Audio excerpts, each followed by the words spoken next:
आइए अब जरा राजनीतिक खबरों का रुख करते हैं। बीजेपी आज जम्मू कश्मीर विधानसभा चुनाव के लिए अपने कैंडिडेट्स के नामों का ऐलान कर सकती है। जम्मू कश्मीर में धारा 370 खत्म होने के बाद पहली बार विधानसभा चुनाव होने जा रहे हैं, जिसको लेकर रविवार को यानी पिछले कल बीजेपी केंद्रीय चुनाव समिति की बैठक हुई। इसमें जम्मू कश्मीर की 90 सीटों पर कैंडिडेट्स को लेकर चर्चा हुई। इस बैठक में प्रधानमंत्री नरेंद्र मोदी, गृह मंत्री अमित शाह, केंद्रीय मंत्री और बीजेपी के अध्यक्ष जेपी नड्डा, साथ ही साथ जम्मू कश्मीर पार्टी के नेता इसमें शामिल हुए।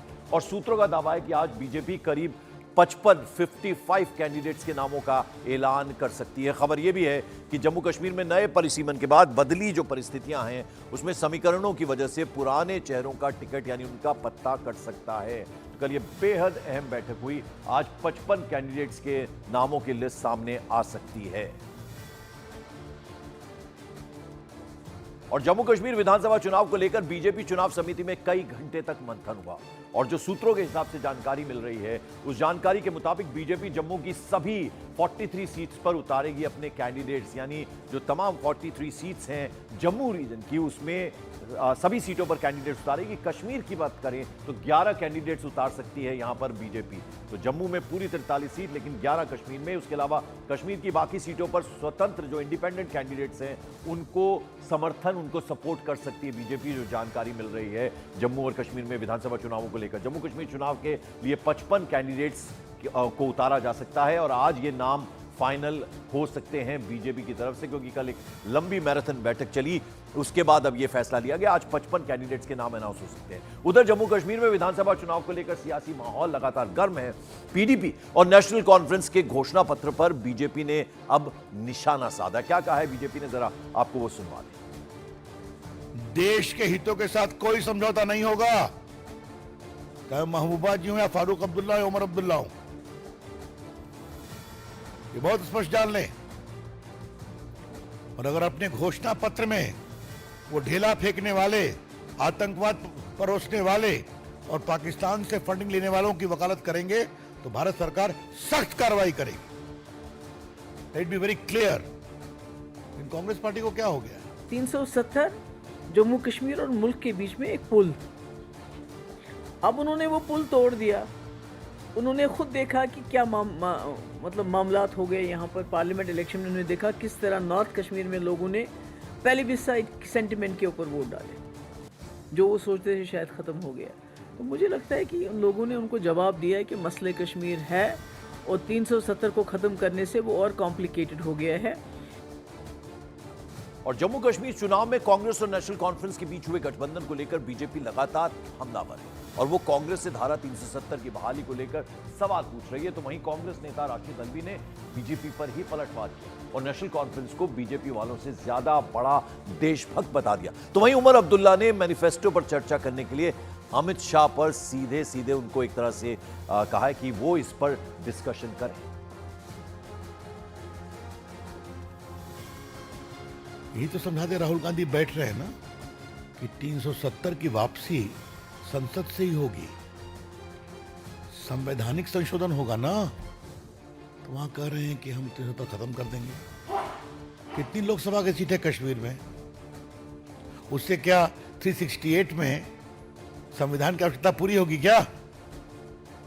हाँ, अगर कांग्रेस पार्टी हिलेगी तो शायद कुछ मोशन एडमिट होगा। तो राहुल गांधी जी या तो उनको बताइए या साफ साफ अपना स्टैंड बताइए कि आप भी चुपके चुपके 370 को वापस लाने की बात कर रहे हैं क्या?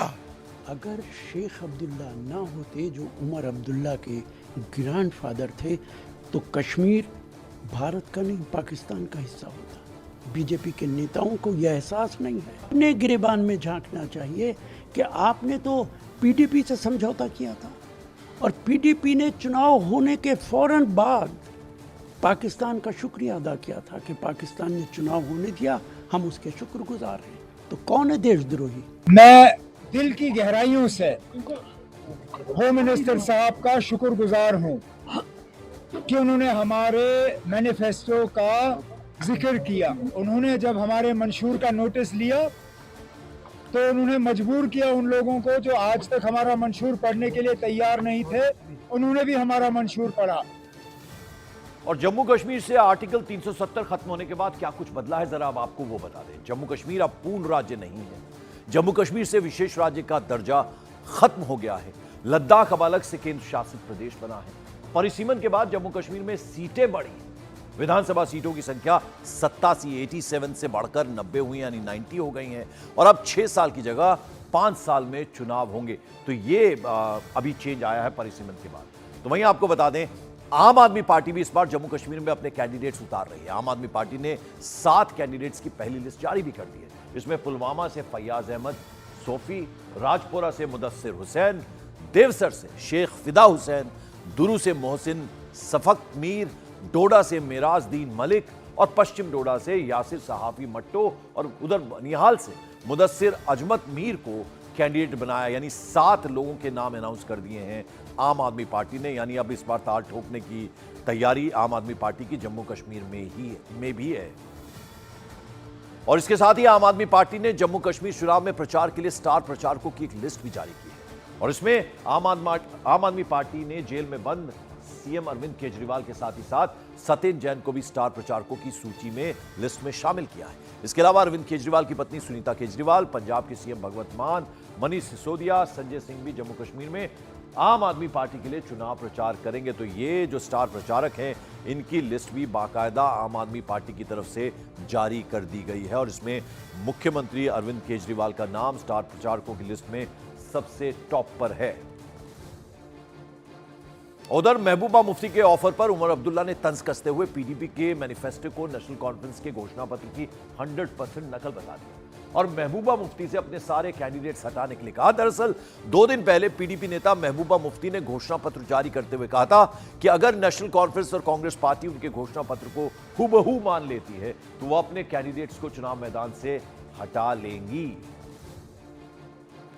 कांग्रेस, नेशनल कॉन्फ्रेंस हमारे एजेंडे को अपनाने के लिए तैयार है कि रेजोल्यूशन ऑफ कश्मीर जरूरी है, टॉप प्रियॉरिटी है।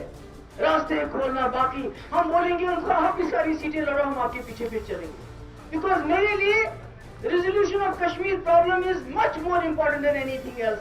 जम्मू कश्मीर के लोगों की इज्जत नफस जो इस वक्त रोंदा जा रहा है वो ज्यादा जरूरी है। ये सीट मुझे 4 दो, आप 3 दो, ये मेरे लिए कोई माने नहीं रखती है। हर बात जो मेरे साथियों ने नेशनल कॉन्फ्रेंस के मंशूर में रखा वो उनके मंशूर में है। फिर कहते हैं कि अगर एनसी और कांग्रेस हमारे एजेंडा को तस्लीम करती है हम उम्मीदवार नहीं हो जाएंगे। अरे ना आपने तो हमारा सारा एजेंडा अपने इससे मंशूर में डाल दिया। आपने तो हमारा एजेंडा तस्लीम कर ही लिया। आपके एजेंडा और हमारे एजेंडा में कोई खास फर्क है ही नहीं।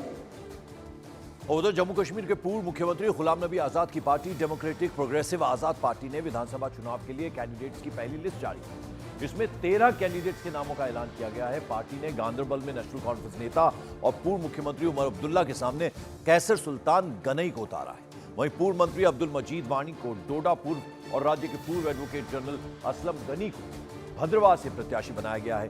यह पार्टी के लिए पहला विधानसभा चुनाव है।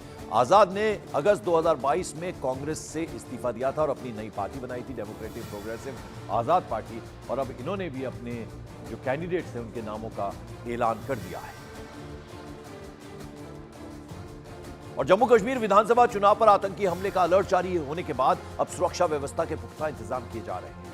रविवार को चुनाव ड्यूटी के लिए अर्धसैनिक बलों की कई कंपनियां जम्मू कश्मीर पहुंची हैं और जो इंफॉर्मेशन मिल रही है उसके मुताबिक जम्मू कश्मीर चुनाव में अर्धसैनिक बलों की 500 अतिरिक्त कंपनियों की तैनाती की जा रही है, जिसमें पहले चरण के चुनाव के लिए अब तक अर्धसैनिक बलों की 40 कंपनियां जम्मू कश्मीर पहुंच चुकी हैं। यानी चप्पे चप्पे पर सुरक्षा बल तैनात रहेंगे ताकि किसी भी तरह का विघ्न विधानसभा चुनाव के दौरान ना पड़े।